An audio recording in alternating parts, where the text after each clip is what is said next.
June 29, 2026, and the crypto news today is absolutely loaded, so let's get into it. Quick shout out to today's sponsor, Compete Token, the gaming crypto that actually has real games. Link in the description. Sailor's strategy just greenlit selling 1.25 billion in Bitcoin. Yeah, you heard that right. The board approved a brand new digital credit capital framework that lets them dump up to $1.25 billion of Bitcoin to fund dividends, buybacks, and cash reserves. The same guy who told us you don't sell can now in fact sell. Now to be fair, they're not panic selling. Strategy's holdings are still 847,000 Bitcoin, and the buys are just paused.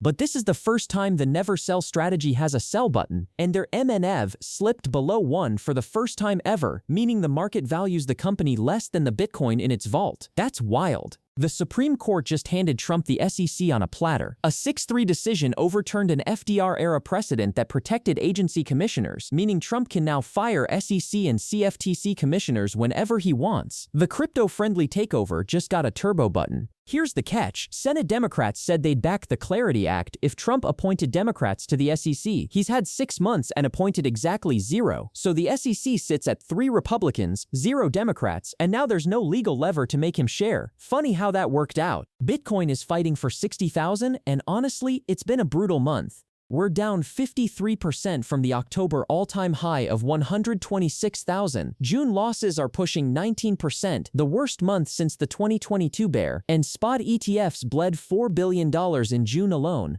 The options desk is screaming bearish too. The put-call ratio hit a 1-year high with 115 million paid on puts versus 16 million on calls. That's a 7-to-1 bet on more pain. Fear and greed reads 18, which is extreme fear, which historically is exactly the moment when everyone tells you it's over and then it isn't. BlackRock just plugged itself into Ethena, and ENE jumped 8% on the news. The largest asset manager on planet Earth is moving deeper into DeFi, which is something the 2017 version of Larry Fink would have called money laundering. Time really does heal everything, especially fees. This is the same Larry who once said Bitcoin was an index of money laundering, and now can't stop talking about tokenization. Massive vibe shift. When the suits come down to play in DeFi, you know the narrative is no longer fringe, it's just the new finance. 10 million European crypto users are about to get locked out, and the exchanges are sprinting to grab them before Wednesday. Mika goes live July 1st, and any exchange without a license can't serve EU users. Coinbase is offering a 5% transfer bonus, OKX is offering 8% on deposits, and Kraken is dangling a $1.1 million prize draw.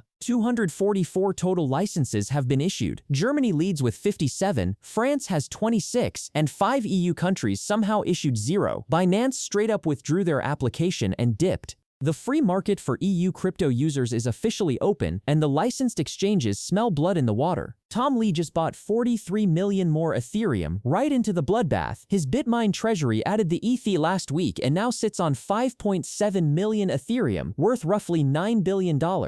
The man is buying the dip with both hands while the rest of the market clutches its pearls. Lee blamed the whole sell-off on quarter-end window dressing, institutions making their books look clean before earnings, which is a very polite way of saying they sold and now they'll buy it back. Ethereum is down 68% from its all-time high. If he's right, this is the bargain bin. If he's wrong, his stock is already down 91%, and he kept buying anyway. Galaxy just cut the Clarity Act passage odds clean in half. They had it at 75% in May, 60% earlier in June. Now it's a coin flip at 50%. Polymarket has it even lower at 49%. The problem isn't the bill itself, it's that the Senate is running out of floor time. Trump is blocking the housing bill until he gets a different elections measure passed, and the August recess is breathing down everyone's neck. Imagine being the regulatory clarity the industry has begged for, and your fate hinges on whether the Senate can stop arguing about housing. About time we had real rules, not Senate karaoke night. A $59 trillion bank just plugged into USDC. BNY, the oldest bank in America, added Circle's stablecoin to its institutional custody platform, the first stablecoin they've ever supported. They custody assets for 90% of the Fortune 100. For context, USDC has 73.8 billion in circulation, and the total stablecoin market is now $313 billion.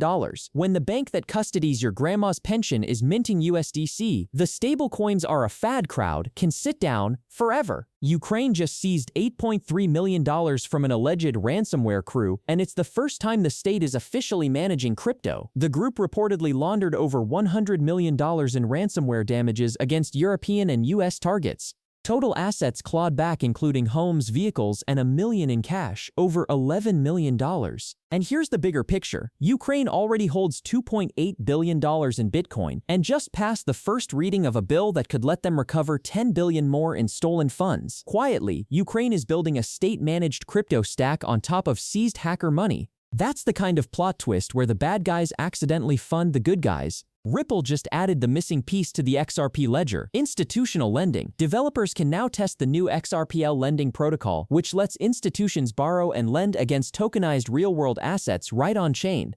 Ripple's RLUSD stablecoin also crossed 1.5 billion in market cap. XRP itself is having a rough week, trading at $1.05, down 8%. But this is the kind of infrastructure that doesn't matter for next week, it matters for the next cycle. Tokenized treasuries borrowing on XRPL is the suit's version of DeFi summer, and Ripple just put up the rails. Real quick, today's video is brought to you by Compete Token, links in the description. That's the news. Like, subscribe, and I'll see you tomorrow.